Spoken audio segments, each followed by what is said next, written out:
वालों को सबको शुभ दीपावली कहूंगा, बल्कि अपने सारे सिख हिंदू भाइयों को सबको, और मेरी तरफ से खासकर सिखों का एक और इसको भी कहते हैं बंदी छोड़ दिवस।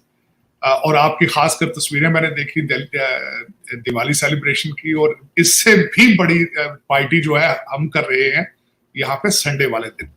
और सिंगर आ रहे हैं कनाडा से, एमसी आ रहे हैं, बहुत बड़ा 300-400 लोगों का कट होगा। जसदीप हैं जो मेरे भाई हैं, वो कर रहे हैं सेलिब्रेट। मैं बल्कि आपसे तस्वीरें शेयर करूंगा, तो मैं अब सब अपने भाइयों को हैप्पी दिवाली। मैं वो अल्लाह भगवान परमात्मा सब आपकी जिंदगियों में खुशियां सुख लेकर आए। दिली दुआएं आपके लिए, चढ़ती कला में रहे। बिल्कुल सर, ऐसा ही है। और मैं जो आज इतनी तैयार बैठी हूँ सर, मैं उस इवेंट में से ही वापस आई हूँ एम्बेसी के, और मैं इसीलिए जैसे आई थी वैसे ही बैठ गई हूँ।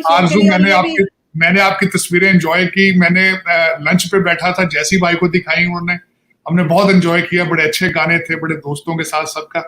आई विश आई वाज देयर, और मैं आपको तस्वीरें भेजूंगा अपनी भी, एंड यू विल एंजॉय। हमारा भी संडे को बहुत बड़ा फंक्शन है यहाँ पे दिवाली। बिल्कुल। और सर मैं ये भी बताना चाहूंगी कि इस वक्त जो मैंने कंगन पहने हुए, ये मुझे इंडियन एम्बेसी ने भेजे। उसके साथ मुझे एक बनारसी साड़ी आई है, और पूरा ज्वेलरी का सेट आया है, और कुकीज आई हैं, और बहुत अच्छा लगा। और आज भी जब मैं गई, देखिए मोहब्बतों का कोई सरहद नहीं होती इन चीजों की। और मैं ये समझता हूँ कि हमेशा ये कहता हूँ कि हमें नाम और मजहब बाद में दिए गए, हम पैदा इंसान हुए। अगर हमें उसी रिश्ते का अगर नहीं है एहसास, तो फिर दूसरी चीजें बेमानी हो जाती है। हम पैदा इंसान हुए हैं, हिंदुओं के घर में पैदा होते हैं, वो हिंदू है, मुसलमान के घर में, तो उसमें तो हमारे पास कोई चॉइस नहीं था। लेकिन एक दूसरे से मोहब्बत करने का चॉइस है हमारे पास, एक दूसरे की तकलीफें समझने का हमारे पास चॉइस है। और मैं हर इवेंट को सेलिब्रेट करता हूँ। गुरुद्वारा साहब भी जाता हूँ, मंदिर भी जाता हूँ, चर्च भी जाता हूँ। क्रिसमस आने वाली है, थैंक्सगिविंग को सेलिब्रेट करेंगे, हालोवीन को सेलिब्रेट किया है। देखिए, जब भी इंसान फेस्टिव होते हैं, खुश होते हैं, उनके साथ खुशी एंजॉय करनी चाहिए। मेरे लिए तो यही बहुत बड़ी बात है। मैं तो किसी का बर्थडे हो तो बड़ा एंजॉय करता हूँ, खुशियों में शरीक होता हूँ उनके। मैं कहीं खाना खा रहा हूँ तो क्रॉस द टेबल किसी की सेलिब्रेट कोई बर्थडे कर रहा हूँ, मैं उठ के जाके उनको कहता हूँ कि happy birthday and my prayers for your long life, वो सारा कुछ। लेकिन मेरे ख्याल में ये करना चाहिए हमें, इसमें कोई शक नहीं है।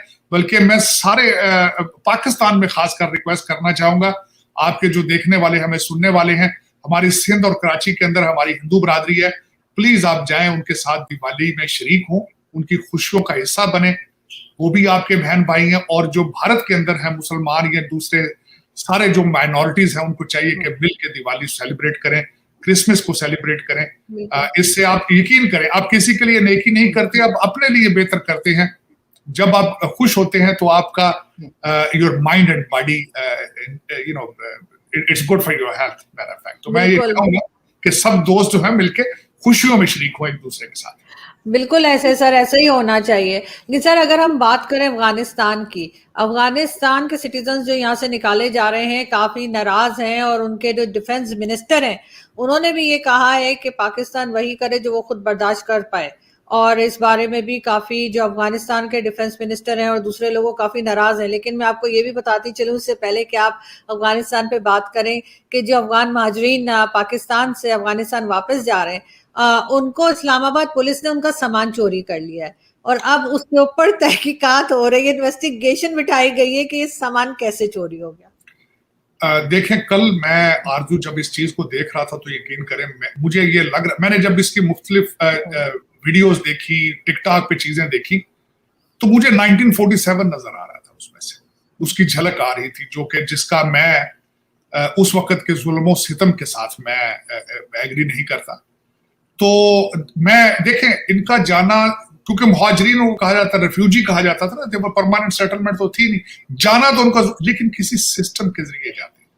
अब उन बच्चों का क्या कसूर है जो पैदा यहाँ हुए हैं अफगानिस्तान की, ना वो पश्तो बोलते हैं, ना पर्शियन बोलते हैं, ना वो दरी बोलते हैं, वो किस तरह सर्वाइव करेंगे वहां जाके? इन्होंने ये फैसला किया है, लेकिन इसके कुछ मराहिल होते, सिटी बाय सिटी इसको किया जाता, या फिर आप इनको वेट कर लेते, इनके बैकग्राउंड चेक कर लेते, जो लोग खतरनाक थे, रेडिकल थे, उनको निकाल दिया जाता, या कोई ऐसी चीजें की जाती। ये जो एक पैमाना बना के किया जा रहा है, कई इसमें से ऑप्टिक्स अच्छे नहीं आ रहे हैं। इसकी यूनाइटेड नेशंस ने भी इसको रिजेक्ट किया है। मैं खुद इस हक में नहीं हूं कि इस तरह निकाला जाता स्टेज बाय स्टेज, और दूसरा उनको चॉइस दिए जाते कुछ जो है इस तरह के।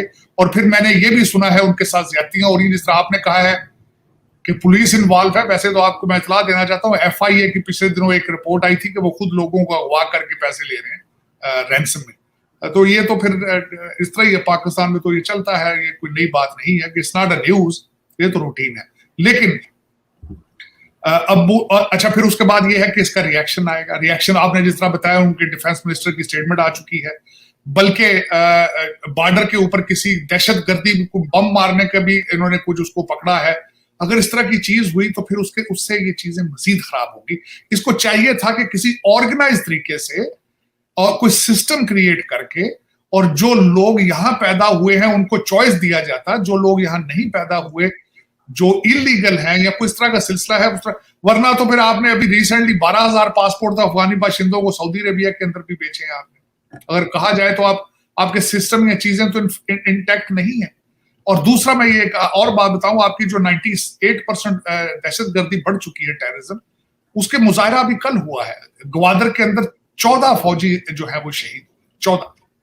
डेरा इस्माइल खां में बम ब्लास्ट हुआ है, 5 अफराद वहां मारे गए। तो मैं ये और अब दर हकीकत आप लोग इम्यून हो चुके हैं, आप इस चीज को आप खबर भी नहीं समझते हैं कि 15 वहां मर गए, 20 वहां मर गए। अब लोग कहते हैं भी चले क्या, ये तो रूटीन में ही। लेकिन ये ज्यादती है। और यहाँ पे मेरा एक सबसे बड़ा मेरा जो गिला है, शिकवा है आपसे, अपने पाकिस्तानियों से, वो शिकवा ये है कि इनके घरों को लूट रहे हो, इनके घरों की, इस्लामाबाद के अंदर उन्होंने आप बुलडोजर चला दिए, गाजा में जाके जिहाद करना चाहते हो, ये भी तो आपके मुसलमान भाई हैं। तो ये किस किस्म का डबल स्टैंडर्ड है भाई? ये किस किस्म का इस्लाम अप्लाई कर रहे हो? वहां पे जिहाद ठीक है, और 76 साल में आपका एक भी बंदा वहां नहीं पहुंचा जिहाद के लिए, क्योंकि वो फलस्तीन का मसला आज का तो नहीं है, वो तो बड़े अरसे का है। आप एक भी बंदा नहीं पहुंचा, आपने एक पानी की बोतल तक नहीं भेजी, जिहाद सिर्फ ट्वीट से कर देते हो यहां पे बैठ के। हालांकि मैं इस चीज में बिलीव करता हूं, मैं भी पाकिस्तानी, मेरा DNA, हम भाई लड़ाके नहीं है हम लोग, हम तो पार्टी करने वाले लोग हैं भाई, हम तो पार्टी का चाहते हैं। हमने आज तक किसी पठान भाई के सामने, मुगल जो थे वो पठान थे ना, वो अफगानी थे, टर्कश थे, पता नहीं क्या क्या मिक्स थे, कभी खड़े हुए उनके खिलाफ? ब्रिटिश आए उनके खिलाफ खड़े हुए? नहीं हुए। ये तो फिर एक सिख रिलीजन था, उनको वॉरियर बना के उन्होंने महाराजा रणजीत सिंह, और वो मिसलें थी उनकी, और वो भी वो इनके शबखून मारते थे, माइनॉरिटी में थे, छोटे थे, तो वो तो उन्होंने कुछ लड़ झगड़ के उन्होंने अपनी स्टेट बनाई है इस एरिया के अंदर, वरना तो यहां से किसी ने आज तक रेजिस्ट किया ही नहीं, किसी भी इन्वेडर को भी, आज भी नहीं कर रहे हम। IMF की टीम आ चुकी, बिल्कुल इस तरह ही आई है जिस तरह ब्रिटिश आते थे, वो आ चुके। आप अभी वो पहुंची, आपने साथ ही इलेक्शन का ऐलान कर दिया उनके डर खौफ से कि यार कहीं वो ना माइंड कर जाए। ये जब IMF आता है, आप बिल्कुल किस तरह लेटते हैं उनके सामने, आप किस तरह आप अपने गरीब लोगों के 25 करोड़ के गले काट के प्लेटों में रख के उनको पेश कर देते हैं, और वो पैसे जो देते हैं डॉलर उनसे वो पाकिस्तान पहुंचते ही नहीं है। मगर सर ये तो बहुत से लोग कह रहे हैं कि नवाज शरीफ साहब के आने से पहले ही बात हो रही थी कि जब वो आ जाएंगे तभी डेट अनाउंस होगी, और बिल्कुल वही हुआ। डेट क्या अनाउंस होनी, पहले 3 तो डेटें दे चुके। पहले उन्होंने हफ्ता पूरा कह दिया था फलां हफ्ते में इलेक्शन होगी, फिर उसके बाद 11 बताई है, फिर सुना है कि मैडम पीरनी ने कहा नहीं जुमेरात को कराएंगे, वो मलंगों का दिन होता है, वो 8 फरवरी पर, 8 फरवरी को उस दिन जुमेरात है, थर्सडे है। उन्होंने कहा नहीं जी, वो उन्होंने कहीं से अपना अमल की काला जादू किया, उसमें से निकला है कि जुमेरात वाला दिन जो है इमरान खान को सूट करता है, उस दिन मलंग जो है वो सारी भंग वंग पीते हैं उस दिन सारा दिन, तो वो उन्होंने दिन पे कर लिया जुमेरात वाला दिन। तो ये तो फिर ये तो ड्रामा है। आप ना अभी आजाद है मेरे ख्याल में, ना आपने पाकिस्तान बनाया है, ना आपका बनाने का प्रोग्राम है, और IMF आता है तो थोड़े दिन के लिए आप जो है वो थोड़ा सा थोड़े अपने आप को ठीक कर लेते हैं, वो चले जाते हैं, फिर उसके बाद लूट पैसा, तो वो वैसे IMF का पैसा पाकिस्तान तो पहुंचता ही नहीं है। उसकी वजह ये है, AIMF को मेरा ख्याल पता है, वो भी आपको यूज करते हैं अपनी ये चीजें ठीक करने कराने के लिए, अपना इंटरेस्ट प्रोटेक्ट करते हैं अमेरिकन अमेरिका के टूल हैं ये, वो टूल इस्तेमाल करते हैं। एक टूल उनका IMF है, एक उनका FATF है, एक उनका टूल जो है वर्ल्ड बैंक है, एक टूल उनका यूनाइटेड नेशन है। तो ये सारे गिमिक्स उनके हैं और आप इनके सामने लेट जाते हैं। पैसे आपको चाहिए हो तो IMF के सामने, IMF की किस्त में भी पैसे हो तो आप जाके वो हिमालय से ऊंची अपनी दोस्ती चाइना के सामने चले जाते हैं, उनसे कुछ मिल जाए तो फिर बस इस तरह ये दरबदर आप खैरात ही मांगते फिर रहे हैं। और आज से नहीं है, 76 साल से।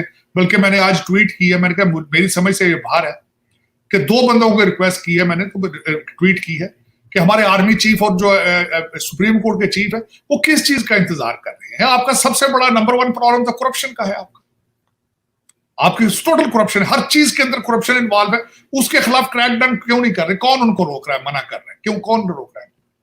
आप कहते हैं इलेक्शन से क्या हो जाएगा? नवाज शरीफ साहब अगले प्राइम मिनिस्टर, उन्होंने को आके प्लान दिया है कि मैं कितनी फैक्ट्रियां लगाऊंगा, किस तरह एक्सपोर्ट को बढ़ाऊंगा, किस तरह बच्चों को पढ़ाया जाएगा। कोई उसने की बात? उन्होंने कोई बात नहीं की।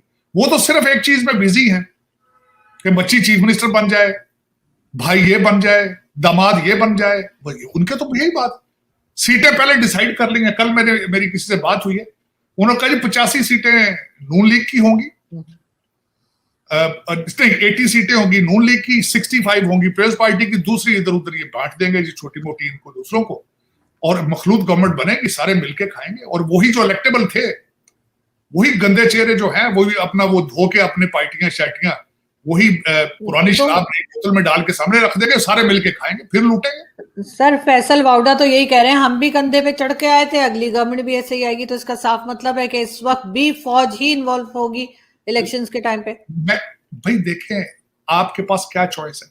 फौज के बगैर कोई इदारा है? मुझे तो आरजू आप मुझे बता दें, फौज के बगैर कौन सा इदारा है जो चलाने की सलाहियत रखता है पाकिस्तान का? मैं इसी भी डिबेट कर लेते हैं कि फौज चलाने दे तब ना सर। ये हर जगह तो रिटायर्ड फौजी लगा देते हैं उठा के, हर जगह का हेड एक रिटायर्ड फौजी है। लेकिन ये जाते हैं, इसका जवाब मैं अब तो हाजिर सर्विस भी आ सकते हैं, हाजिर सर्विस भी आ सकते हैं। मैं जवाब दूंगा ना उसका।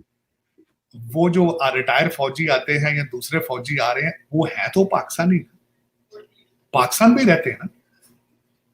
वो पाकिस्तान के बारे में वो क्यों नहीं सोचते कि पाकिस्तान क्यों डूब रहा है? वो क्यों नहीं सोचते? क्या बात सर? इसलिए कि यहाँ पे उनका कुछ है ही नहीं, उन्हें कोई फर्क नहीं पड़ता। उनकी फैमिली भी बाहर है, पैसा भी बाहर है। यहाँ पे तो वो सिर्फ सर कमाने के लिए, वो जो कहते हैं ना लुटो ते फूटो, वो वाली पार्टी रहती है ना यहाँ तो। नहीं, वो देखे 7 लाख फौज है, सारी की सारी तो नहीं बाहर। वो तो चंद उनके ऊपर वाले अफसरान हो जाते होंगे, हाँ। रिटायर होके निकल जाते होंगे पतली गली से। लेकिन ये कि बाकी तो उन्हीं को कह रही हूँ जो ऊपर के हैं। लेकिन छोटे वाले जो बाकी 6 लाख ऊपर वाले होंगे 50,000, तो नीचे वाला 6.5 लाख जो है, वो क्यों नहीं सोचता कि हम पाकिस्तान में बैठे हैं, सारे तो नहीं आ सकते ना। वो क्यों नहीं सोचते यार कि पाकिस्तान डूब रहा है, खत्म हो रहा है, ब्लीड कर रहा है, दुनिया में जलीलो ख्वार हो रहा है, दुनिया में कोई रिस्पेक्ट नहीं किसी जगह पे। हम इसको ठीक क्यों ना कर ले? जनरल कितने होंगे ऊपर वाले जिनका हाथ पड़ता होगा? कितने होंगे? 1000 होंगे, 2000, 5000 होंगे। भाई नीचे जो बैठे वो तो सारे के सारे है ना। आपकी एजेंसियां जो है, आप कहते हैं ना आपकी एजेंसियां चलाती है हर चीज जी। एजेंसियां पाकिस्तानी है, वो फ्रेंच जर्मन तो नहीं ना भाई। वो क्यों नहीं सोचते? सर वो सोचे कैसे सर? वो जो कहते हैं ना उनको कौन पकड़ेगा? वो तो बहुत पावरफुल लोग हैं। तो ये जो आप जनरल्स की बात कर रहे हैं, इनको कभी सजा हुई है आज तक पाकिस्तान की हिस्ट्री में? हमने तो मुशर्रफ को भी बाहर निकाल दिया था, सबको छोड़ दिया। वो तो फिर ऐसे ही नहीं देखें बात तो खैर। मैंने एक बात मेरी आपको मेरी बात माननी होगी। मैं हमेशा कहता हूं आरजू के ये करप्शन के लिए सारे मिल गए, रिश्तेदारियां कर ली इन्होंने। जज भी रिश्तेदार हैं, सियासतदान भी रिश्तेदार हैं, जर्नैल भी रिश्तेदार हैं। ये अलायंस है। मैंने आपको मिसाल एक पेश की थी कि आप लाहौर का जो कोर कमांडर थे, जो पीटीआई के जो लीडर थे कोर कमांडर, जिनकी पतलून न्याजी साहब के हमारे मुर्शद के भांजे ने लहराई थी, और उन्होंने कहा था कि देखें इसकी वेस्ट 50 साइज की है। हालांकि वो लगते तो दुबले पतले थे। जरा उनका पोर्टफोलियो देखा आपने उनका पोर्टफोलियो? खुद वो core commander Lahore, chief justice Bandial के रिश्तेदार, और एक वट्टू साहब थे करप्ट तरीन एलडीए के, उनके ऊपर भी इन्वेस्टिगेशन हो रही है। ये 3 उसकी रिश्तेदारी थे, आगे मजीद पता नहीं कितनी होगी रिश्तेदारी। तो देखिए फौजी रिश्तेदार है जज का, और आगे ब्यूरोक्रेट है तीसरा। अब मैंने ये नहीं पता कि सियासतदान कितने उसके रिश्तेदार थे। तो देखिए कितना गंभीर नेटवर्क बनाया गया है बड़ी मेहनत के साथ। ऑब्जेक्टिव क्या है? लूटना पाकिस्तान, कि इसको तबाह किस तरह करना है।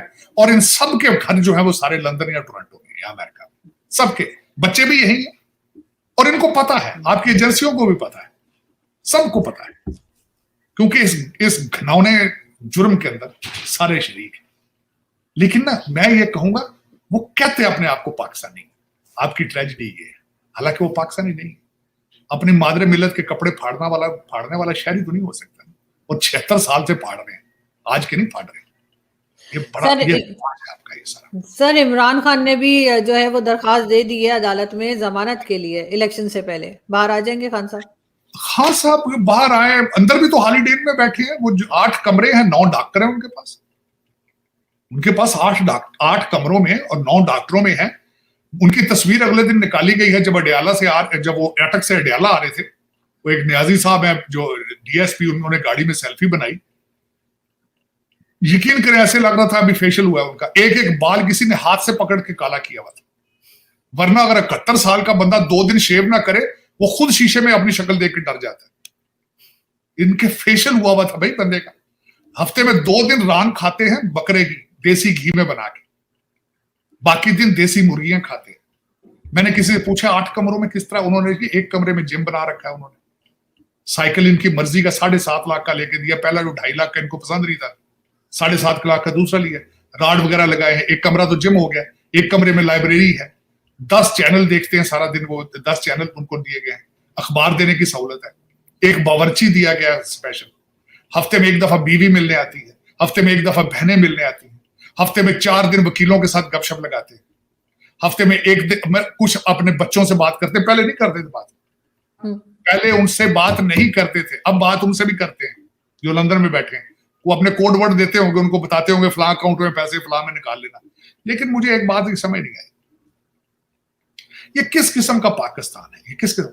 नवाज शरीफ जेल में था, उसकी बीवी मार रही थी, आपने उसको बीवी से तो बात नहीं करने दी थी। उसको कोर्ट में किसी से रिक्वेस्ट करके एयर कंडीशन लगवाना पड़ेगा क्योंकि वो हार्ट का मरीज था। अब उसको भी छोड़ दे। बेनजीर अपने बाप से मिलने गई थी, आखिरी मुलाकात थी, उसने कहा था दरवाजा खोलो मैं अंदर बाप से गले मिल लूं, तो जेलर ने रिफ्यूज कर दिया था।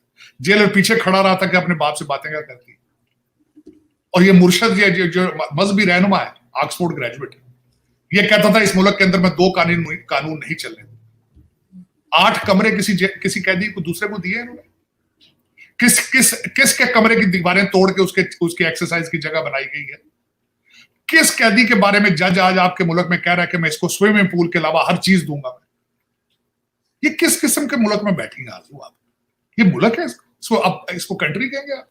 और आपका क्या ख्याल है, दुनिया आपको देख नहीं रही कि जो आप झक मार रहे हैं आप जो कर रहे हैं उस मुल्क के अंदर, और क्या ख्याल है दुनिया देख नहीं रही? और इसी बेसिस पे आपकी अदालतों का नंबर 129 होता है दुनिया में। इसी बेसिस पे आपके ग्रीन पासपोर्ट पे जब आप जाते हैं ना, तो वो कहते हैं तुम साइड पर हट जाओ, excuse me sir, you get out of here, this is how you do it. इसी वजह से IMF आती है, तो उनको पता होता है कि ये कौम किस किस्म की, इनके साथ हमने क्या करना है। चलो, लेकिन आपके पास चॉइसेस आपके पास मौजूद हैं, चाहे आप सब इन्वॉल्व है ना सर, एजेंसीज भी हैं, आर्मी भी है, पॉलिटिशियंस हैं, चाहे वो इमरान खान हो या नवाज शरीफ, सभी इसमें हिस्सेदार हैं। ये सारे वो पावर पॉलिटिक्स में है की वजह से, सारा पावर चाहिए उसको, कुछ भी नहीं चाहिए, और सबको पावर चाहिए। और दूसरे उनको लाने, ये नए सियासत 5 साल बाद, हर बंदे को पता, हर पाकिस्तानी बोल के कह रहे 5 साल बाद इमरान खान को इसी तरीके से धो धा के कपड़े शपड़े नए पहना के उसको ले आएंगे, इससे कहेंगे गलती होगी थी उस वक्त, भी बहुत माफी दे दें, अब आप बाकी अमीरुल मोमिनीन है, आप आ जाएं। और ये 5 साल भाई, लेकिन इसमें पाकिस्तान जो कुछ भी, इसमें पाकिस्तान बचता नजर आ रहा है आपको? सर बचा हुआ क्या अभी कहाँ बचा हुआ है? अभी कहाँ बचा हुआ है? नहीं, मैं वही तो कह रहा हूँ, इसमें बचता नजर नहीं आ रहा।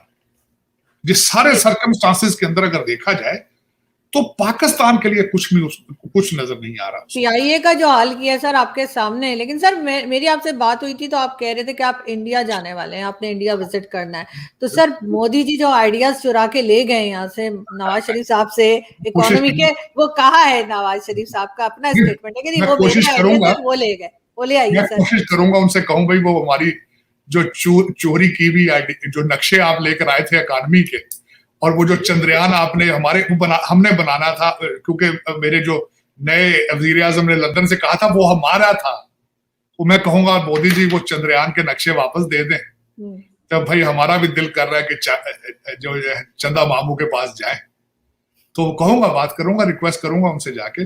लेकिन ये मैं वैसे जा रहा हूं भारत, लेकिन मैं आरज़ू मैं क्या आपको बताऊं, मैं भारत कुछ तो प्लान किया होगा ना आपने सर, कुछ तो प्लान किया होगा कि कुछ तो वहां से देखकर सीख कर आएंगे अपने मुल्क के लिए, क्या क्या चीज आपने सोची है?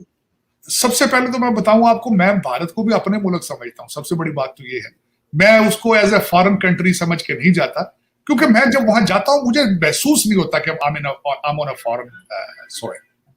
हर बंदा मेरी जुबान बोल रहा होता है, हर बंदा मुझे प्यार से मिल रहा होता है, मुझे नहीं महसूस होता कि मैं किसी कई लोग यहाँ कहते हैं एनिमी टेरिटरी, मेरे लिए एनिमी टेरिटरी नहीं है। और मेरे लिए पहला ट्रिप नहीं है, मैं तो जाता रहता हूँ हर साल, दूसरे साल जाता, कोविड की वजह से नहीं जा सका, मैं तो हर साल दूसरे साल जाता हूँ। और मेरे फैमिली मेंबर जैसे मेरे रिलेशनशिप है वहां लोगों के साथ, मैं कईयों को अंकल कहता हूँ, कईयों को कुछ कहता हूँ, मेरा बड़ा प्यार है वहां से। सारे पूरे भारत के अंदर मेरे जो है आप यही कह सकते हैं कि मेरे रिलेटिव्स हैं, उनसे मिलूंगा जाके, उनके साथ रहूंगा, एंजॉय करूंगा। उनमें हिंदू भी हैं, सिख भी हैं, उसमें मुसलमान भी हैं, उसमें सब लोग हैं। और मैं जाऊंगा इंदौर जाऊंगा, दिल्ली जाऊंगा, हरमंदिर साहब जाऊंगा।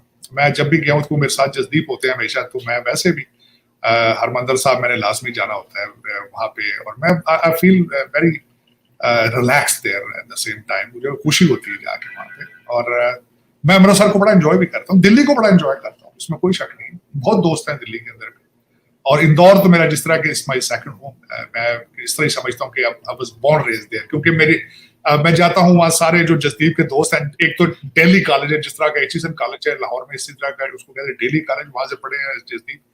और सारे शहर के जो सारे दोस्त हैं इनके, मैं जब भी जाता हूँ वो मेरे आनंद में एक लंच डिनर करते हैं वहां पे, और मैं बड़ा एंजॉय उसमें, बड़ा पूरा शहर ही बड़ा एंजॉय करता हूँ, बहुत खूबसूरत। और यहाँ पे आपको ये भी बताना चाहूंगा, अभी जो कैंपेन चलाई गई थी कि शहरों को साफ करने में, उसमें इंदौर अब cleanest city in the India है, बड़ा रिमार्केबल, और बहुत बड़ी हिस्ट्री मौजूद है उसकी। बल्कि अगले दिन मैं इसके बारे में भी पढ़ रहा था कि भारत के नाम पर, कि भारत का नाम बना किस तरह है, तो मैंने स्टोरी पढ़ी। भरत एक थे, शकुंतला थी, और उनके बारे में बड़ी इंटरेस्टिंग स्टोरी है, उसके बारे में पढ़ने वाली बड़ी चीजें हैं।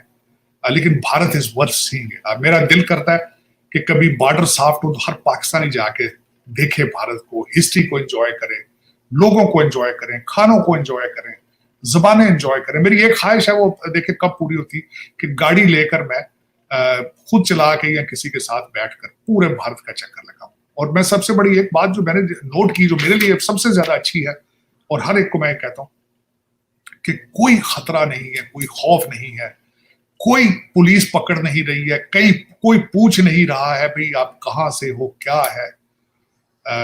अमेजिंग। मैं आज तक आई हैव नेवर फेल्ट कि मुझे किसी ने कहा भी हाँ भाई आप दिखाओ अपनी आईडी, कौन हो, किधर से हो, मुझे आज तक नहीं किसी ने कहा। और जो कभी किसी ने एयरपोर्ट पे या दूसरी चीजों में जाता हूँ, मैं हमेशा ओपनली कहता हूँ कि हम पाकिस्तानी। मैं हालांकि मेरे पास अमेरिकन पासपोर्ट है, लेकिन मैं पाकिस्तानी कहता हूँ, टू सी द रिएक्शन। आज तक किसी बंदे ने किसी के माथे पे बल नहीं हुआ कि किसी ने कहा हो कि व्हाई यू आर पाकिस्तानी, और अब यहाँ पे क्या कर रहे हो, क्यों। बड़ा मेरे साथ ऐसे ऐसे वाकयात हुए भारत के अंदर, आप सोच नहीं सकते। लेकिन उस प्यार मोहब्बत के लिए मैं मशकूर हूँ उनका, ममनून हूँ उनका। और मैं ये कहता हूँ 76 साल हमने नफरतें देखी हैं, और मैंने भी ये सारी चीजें अमेरिका में आके देखी हैं, क्योंकि यहाँ जब ये सीखा है कि माइनॉरिटीज किस तरह इकट्ठी मिल के रहती हैं। रिलीजन हर एक का पर्सनल मैटर है, उसको पर्सनली होना चाहिए। खुदा के साथ आपके रिलेशनशिप आपका पर्सनल मैटर है, उसके बेस पे आपने दोस्तियां अगर बनानी है तो इसका मतलब है something is wrong with you. ये मैंने अमेरिका में आके सीखा है, पाकिस्तान के अंदर इस वजह से नहीं है क्योंकि आरजू आपकी माइनॉरिटीज है ही नहीं, ये ज्यादती हुई। 1947 में अगर आपकी माइनॉरिटीज होती तो आपको भी पता होता कि किस तरह एक दूसरे की रिस्पेक्ट करते हैं, एक दूसरे के मजहब की रिस्पेक्ट किस तरह करते हैं। लेकिन वो मैंने यहाँ आके सीखा है, और उसी पैशन के साथ जब जाता हूँ वहां पे, मेरे लिए सब एक जैसे होते हैं। मैंने नहीं कभी किसी को, अभी यहाँ भी कभी नहीं मैंने आज तक किसी को डिस्टिंग्विश किया कि यार ये हिंदू है तो इसके साथ मेरे रिलेशनशिप कैसे होने चाहिए, ये सिख है तो किस तरह होने चाहिए। मैं अब बयान इन चीजों से मेरा कोई, मैं इंसानियत देखता हूँ, वो इंसान किस है, मुझे ट्रीट मेरी इज्जत किस तरह करता है, उसका प्यार कितना है। तो मैं, और दिस इज, इसीलिए मैं आपको मैं हमेशा एपेटाइट करता हूँ, मैं वेट करता हूँ कब नेक्स्ट टाइम इंडिया जाऊंगा, और ऐसा बिल्कुल। घूम और के। इस बार तो बहुत हमारी भी नजरें हैं कि आप जब जाएंगे मैंने इस दफा खासकर ये सोचा है कि मैंने वहां से जाके लाइव आपके साथ भी वहां से करूंगा, मुख्तलिफ जगहों से, और मेरे लिए बिल्कुल बड़ा ये खुशी का मौका होगा कि मैं आपसे भी, और खासकर जो आपको देखने वाले उनके साथ जुड़ूंगा लाइव। और बिल्कुल। मेरी ये ख्वाहिश है आरजू, किसी वक्त आप भी मेरे साथ भारत जाएं आप, और हम वहां मिल के जाके प्रोग्राम करें, दिल्ली से, मुंबई से, अमृतसर से, इन सारी जगहों पे जाके खाने भी खाएं, लोगों से मिले भी, सड़कों पे भी मिलें। मैं बड़ी चीजें, सिंपल चीजें बड़ी इंजॉय करता हूँ, खाने, स्ट्रीट खाने दिल्ली में बड़े मैं इंजॉय करता हूँ, अमृतसर के अंदर भी और मुंबई में भी खासकर। और बिल्कुल ऐसा ही है सर। सर बहुत बिल्कुल ऐसा ही है, मुझे भी बहुत शौक है भारत जाने का। मेरे तो कई दोस्त मुझे हमेशा बताते रहते हैं कि हम यहाँ ले जाएंगे, वहां ले जाएंगे, खाने पीने की कई जगहें बताते हैं। लेकिन सर आपके पास तो अमेरिकन पासपोर्ट है, आप अमेरिका चले जाएंगे, मैं यहाँ वापस आके पता नहीं कितने हफ्ते मिलूंगी ही नहीं। मुझे जो भाई लोग ले जाएंगे उठा के। ऐसी नहीं बात, भाई लोगों का भी माइंड सेट कुछ चेंज हो चुका है। मैं ये कहता हूँ अब वो आहिस्ता आहिस्ता बेहतरी की तरफ जाएंगे। हम भारत के साथ रिलेशनशिप पाकिस्तान की ठीक होंगे, मेरा अब दिल कहता है। क्योंकि मैंने देखा है, मैं देख रहा हूँ लोगों के अंदर, अब वो चीज वो नहीं है जो पहले थी कभी, अब वो नहीं है, वो आहिस्ता आहिस्ता मेल्ट होती जा रही है। मैंने देखा पीपल टू पीपल बहुत ज्यादा एक दूसरे के साथ एफिलिएशन, बहुत ज्यादा प्यार है पीपल टू पीपल। मैं यहाँ से, बल्कि यहाँ से मेरे दोस्त इतना उनके अंदर ख्वाहिश है पाकिस्तान जाने की, आप सोच नहीं सकते। बल्कि मैं, हो सकता है कि मैं इंडिया से, भारत से जब वापस आऊं तो यहाँ से 20-25 लोग मेरे दोस्त हैं कैलिफोर्निया से जाना चाहते हैं। मोस्ट ऑफ देम जो थे वो पाकिस्तान से माइग्रेट करके वहां गए हैं, तो वो सारे इंसिस्ट कर रहे, तो मैं सबको शायद लेके पाकिस्तान भी जाऊंगा। और होना चाहिए, मैं लेके जाऊं करूंगा, उसमें बहुत जरूरी है, क्योंकि बहुत से लोग सर, भारत से भी बहुत से ऐसे लोग हैं जो मुझे कहते हैं कि वो पाकिस्तान आना चाहते हैं, वो पाकिस्तान देखना चाहते हैं।